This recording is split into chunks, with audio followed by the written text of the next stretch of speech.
Happy times, right everyone? Good morning, good afternoon, good evening. Hello creepy friends. It's the morning after the night before, and prior to the videos I recorded earlier, I am considerably more awake now, but my throat still does hurt. So I'm just going to nick the last little bit of liquid I got there. So last night was Payback. I lived the whole show. I think I had just a little bit of a moment during the tag team title match at the start of the show where I was like, oh, no. And then I hit my second wave and everything was good. Also last night I had a project. Some of you don't know this, but I write novels that are currently unpublished. I'm working on one that I'm totally in love with, and I sat there last week, and because basically when I write stories I use song titles as chapter titles, I usually pick an album I like. So like one of mine called K4 is uses all of My Chemical Romance's Black Parade.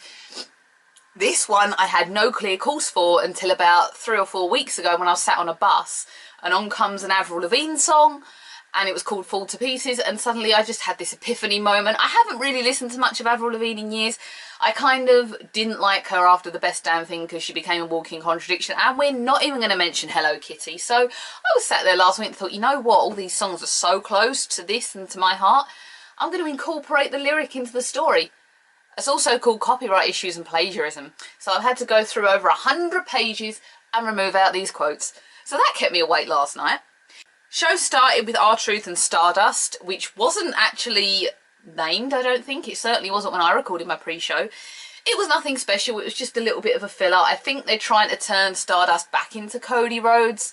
I don't know. Just my opinion. I do like Stardust, but I miss Goldust so much. I don't know what our hands are for. Next we had obviously the Ascension versus the Mega Powers, aka Macho Mandow and Axel Mania. Does anyone not think that those titles are just a little bit similar to something you'd hear on Power Rangers? You know, Power Rangers Super Mega Force, the Mega Powers, you know. Go join Power Rangers, guys. I think the gimmicks are a little bit of an insult to Axel and Sandow when they're clearly gifted wrestlers and they need their chance to shine. However, you can't knock the fact that the crowd love it. The crowd are so into it, they're cheering for them, they love the nostalgia even though it's stupid, so you can't really knock that. The Ascension won.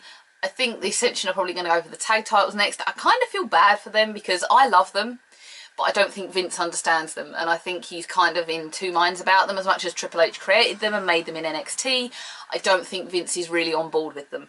First official match of the night was Gingy versus Fame Ziggler, who was on stage with Britney Spears over the weekend. Why, Dolph? Why would you do that? Dolph finally got Sheamus to kiss his ass, or at least rubbed his mouth all over his ass, and you can really see the tan lines on Dolph's when he shows his ass off. Gingy won. I think I just about stayed awake through that. Next was the one that I kind of napped a little bit through, which was New Day versus Father and Son, Tyson Kidd and Cesaro. And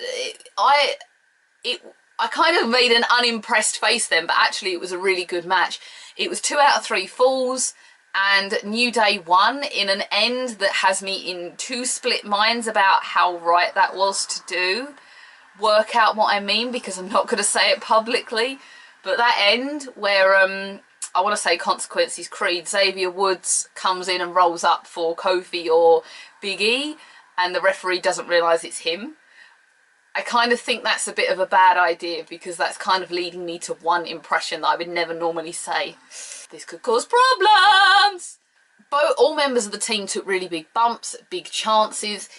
The crowd were really enjoying it, they were really into it, and I think as a tag match it was good. It was good to finally see a tag match with substance, and one that we really kind of wanted one team to win and one team not to win, because as you well know, the crowd hates New Day, sucks. Next match was Bray versus Ryback, kind of doing my YIG position here. I want better for Bray Wyatt, and I don't think Botchback is really good enough for him. I worry about him. There was some good spots at the start, but then the match seemed to slow right down and get really, really slow and not exciting at all. It was like a snail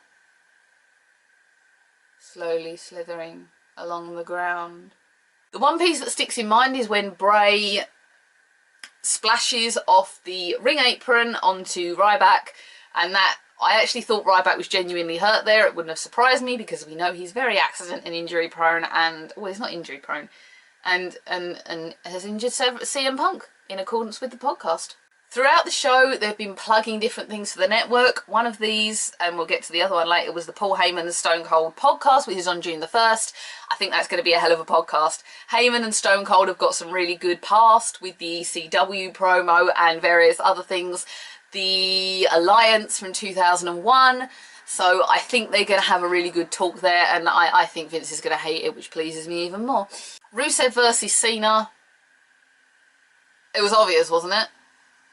We literally endured that match, I feel. It was boring, boring, boring, boring, boring, boring, boring, boring, so boring. I feel sorry for Lana. Now, most of you out there are boys who watch this. I know there's some women, but you have no idea how much Lana suffers in those shoes, right? Do you realise that when women wear shoes that are heels, their feet are essentially like this off the ground? I'm flexible, but I can't really turn my leg.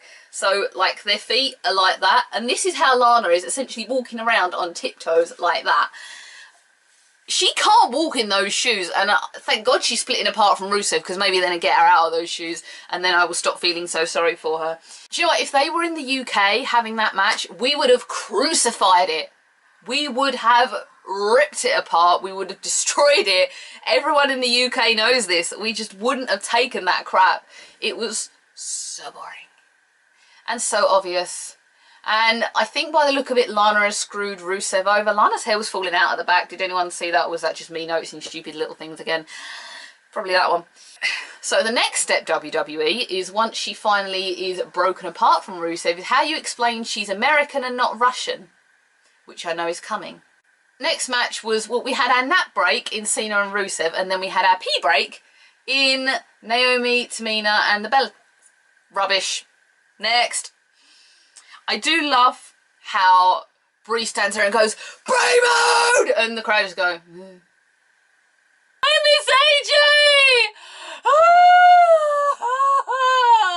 Why won't you come back?"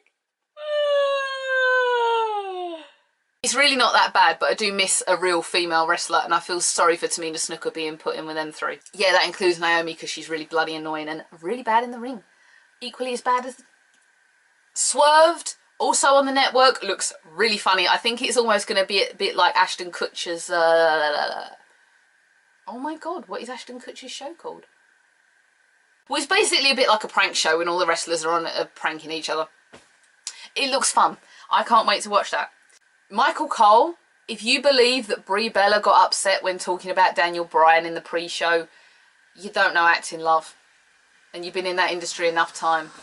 She's a terrible actress. If them two honestly think that once they eventually do get the hell out of a wrestling company they don't belong in, that they're going to go into acting, wrong. The only acting you two can do is on a bed with your... Next match was Wade Barrett versus Neville, or Pac as he's written on my notes here. This was the one for the Brits. As we all know, my little heart was thumping. I'm not happy with the end of the match because Wade got himself counted out and walked off, and eventually got Adrian Neville's wicked ass finisher. It does mean, however, we're going to get another match out of those two, which is brilliant for me. So I'm not going to complain about that from that aspect. If we get to see two Brits in the WWE ring again, all good for me. It's also been announced that at Elimination Chamber in 2 weeks' time, we don't have very long, so really I'm not going to change my sleep pattern. I'm just going to get more Candy King for next time, and another bottle of cola, and because I don't drink, and I'm not going to change anything because in 2 weeks' time we're going to have to do all this again. This time next week I'm going to be thinking, oh, I better do the Elimination Chamber preview show, and then 2 weeks after that, on about I think the 14th of June, we've got Money in the Bank, which I like the promo for, by the way. So at Elimination Chamber, it's been announced that there is going to be some kind of six-way first ever Elimination Chamber tag team title match. So the only way I can think you can logically do that, you've got 4 pods, 3 teams, so 2 people would start out. You would have one entire team in and then another 2 people from each team in the pod, because you can't really squeeze 2 people from each team in one pod. I mean, you could probably get 2 of me in a pod because I'm only little, but you couldn't get 2 Big E Langstons in a pod, could you? Nah. The Fatal 4-Way for the final WWE title. I'm not going to go through the long-winded... I'm not going to lie. I was totally biased to Dean Ambrose throughout. It was a little bit to start off with, because J&J kept interfering, Kane kept interfering, and it was all a bit just get on with it. But when we did get into it, it made suffering Rusev and Cena so worth it, because we saw the Shield reunite, we saw Orton do things with other people that I can't quite remember. I'm more stuck on the fact that the Shield reunited. I'm sorry, I'm stuck on that.